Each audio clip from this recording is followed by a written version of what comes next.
কল্পনা করুন হাজার হাজার নষ্ট টায়ার যা পরিবেশের জন্য অভিশাপ, সেগুলোই যদি হয়ে ওঠে সোনার খনি। আজ আমরা আপনাদেরকে নিয়ে যাব পাকিস্তানের এমন এক দুর্ধর্ষকর কারখানায়, যেখানে ফেলে দেওয়া টায়ার পুড়িয়ে তৈরি করা হচ্ছে মূল্যবান জ্বালানি তেল। তেল তৈরির প্রক্রিয়া মোটেও সহজ নয়। প্রথমে এই শক্ত টায়ারগুলোকে বিশেষভাবে তৈরি ধারালো ব্লেড দিয়ে কাটা হয়। টায়ারের ভেতর লুকিয়ে থাকা স্টিলের তারগুলোকে অত্যন্ত সাবধানে আলাদা করে ফেলা হয়।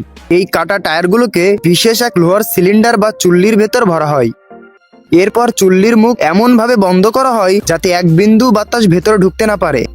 এরপর কয়েক মণ কাঠ দিয়ে চুল্লির নিচে আগুন ধরিয়ে দেওয়া হয়। বিজ্ঞান একে বলে পাইরোলাইসিস। যখন অক্সিজেন ছাড়া উচ্চ তাপমাত্রায় টায়ার গরম করা হয় তখন তা সরাসরি পুড়তে পারে না, বরং বাষ্পে পরিণত হয়। এই বাষ্প যখন ঠান্ডা পাইপের ভেতর দিয়ে যায় তখন তা ঘন কালো তেলে রূপ নেয়। এই তেলকে বলা হয় পাইরোলাইসিস অয়েল। এটি বিভিন্ন কারখানায় জ্বালানি হিসেবে ব্যবহার করা হয়।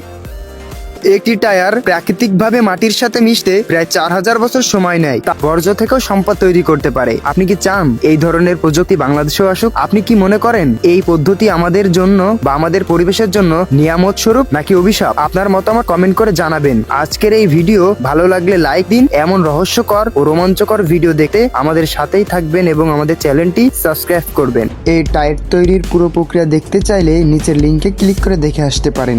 ওখানে পুরো ভিডিও লিংক দেওয়া আছে।